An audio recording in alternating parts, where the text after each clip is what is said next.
Australia coaching clinic tapes. Coach Knight is one of the great teachers and innovators of our game, and we are very fortunate to have him visit us in Australia. In addition to the content of what he is teaching, I think that it is most important to take particular notice of the following: his precise method of teaching and use of teaching points, his effective communication of and presentation of concepts and ideas, his continual yet timely reinforcement of teaching points throughout drills, and his insistence of precise execution of teaching points during drills. I hope that you enjoy this excellent series of coaching tapes. All right, let me go on to the zone then, and our attack of the zone. Remember that I made this comment. If you're going to play man-to-man against us, I can determine where your players are going to play. If you're going to play zone against us, I can determine who your players are going to guard. Now, I think the baseline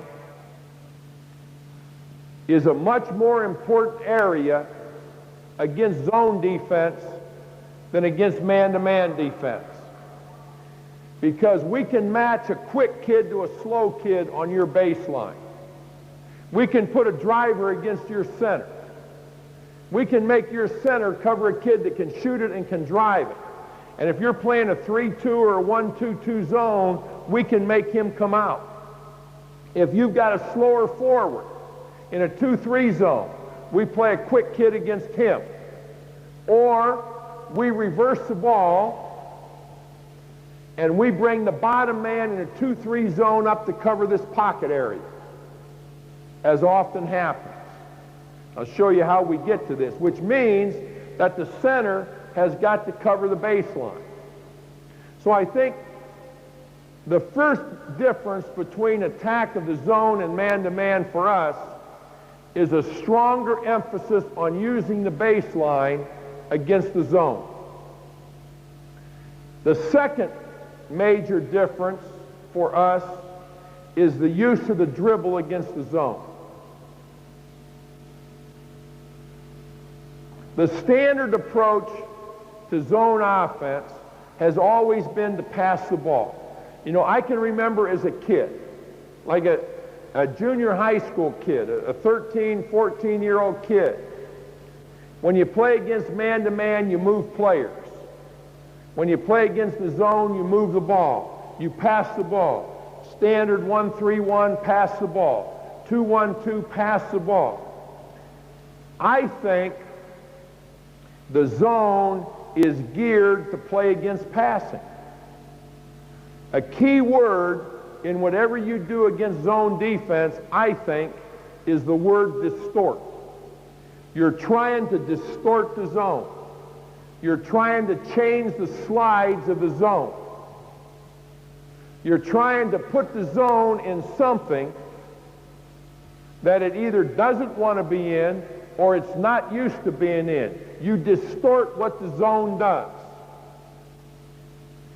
And the best way to distort the zone is with the dribble. We're going to use the dribble a lot more against the zone than we are against man-to-man. All right, now let me have two defensive guys up here quickly. Up here on top, let me have a black guard up here. Take your shirt off, Mick. Okay, get a ball. Okay, now, our first drill against the zone would simply be this. Let's say you guys are in a 2-3 zone, either side of the lane. Come on up a little bit higher. All right, now, all I want you to do, Mick, is drive into the zone. You drive into the gap, and what you're really trying to do is drive right through these two guys. But you bring two guys to the ball. All right, now, when you do so, I'd have a manager over here or a manager over here. Now, let me have a guy up in each spot, okay? Come on, let's go, let's go, let's go. God damn, Adam, I'm glad you're with us this afternoon. Okay, now, Mick, all I want you to do is drive up into the gap from right here, okay? Now, once you get into the gap and they double team you, you pass to either side. He comes into the gap, and let's say he comes over here, Mark. Okay? Go ahead, make your pass. Now, you slide over. And you may play in the middle. All right, now, Mick, get right back in the gap again. Get the ball back, right into the gap. Make your pass, move over, bend, get the ball back, Mick, right into the gap, bring them both to you, good. All right, that's our first drill for zone offense. Take the ball into the gap and make the pass. Go ahead, Mick, let's see what we got. Good pass fakes now, Mick. Good, now bring it back. You don't have to go the opposite side, you can bring it back. Very good, that's it, good. All right, we just want our, good, okay, hold it. Just that simple. We want our perimeter players to be able, anywhere on the perimeter, to take the ball into the gap and make the pass. Make two guys cover the ball.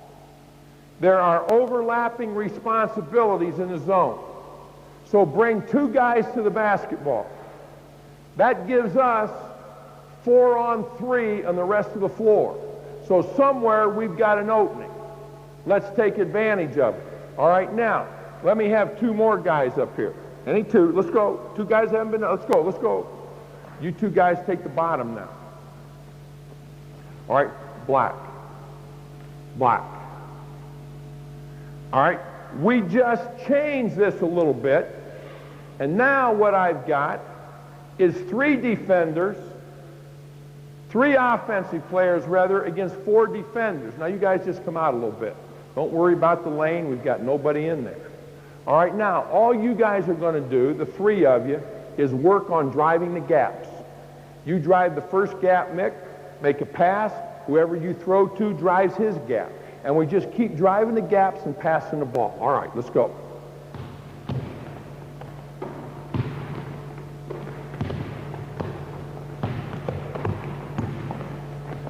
Good pass fake. Get it in. Bring it back. Not bad. That's good. Keep it going.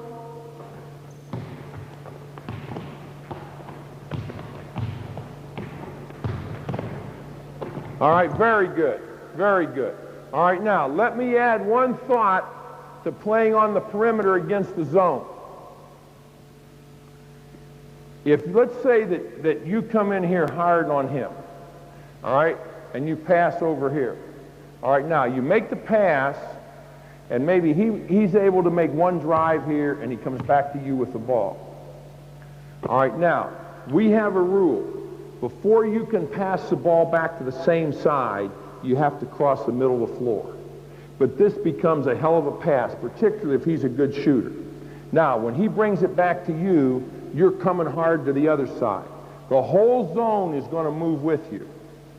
You're going to bring the whole zone over here, and now when you cross midcourt, you're just going to turn and come right back to that good shooter who's all set to take the shot. And that's an excellent move against the zone, but you've got to bring the ball to the middle of the floor before you return it to the same side. So many times, a team that passes the ball will come down like this. And they'll pass here, and he'll look, and they don't get anything, so it comes back, and he'll pass right back, and Christ, they don't get anything. There isn't anything that's more important against the zone than to dribble penetrate, in my opinion. I think that the dribble has got to be used to distort this zone. And if we don't use it, the zone slides, the zone covers. If the zone's quicker than we are, we're going to have a hell of a time getting a shot against the zone.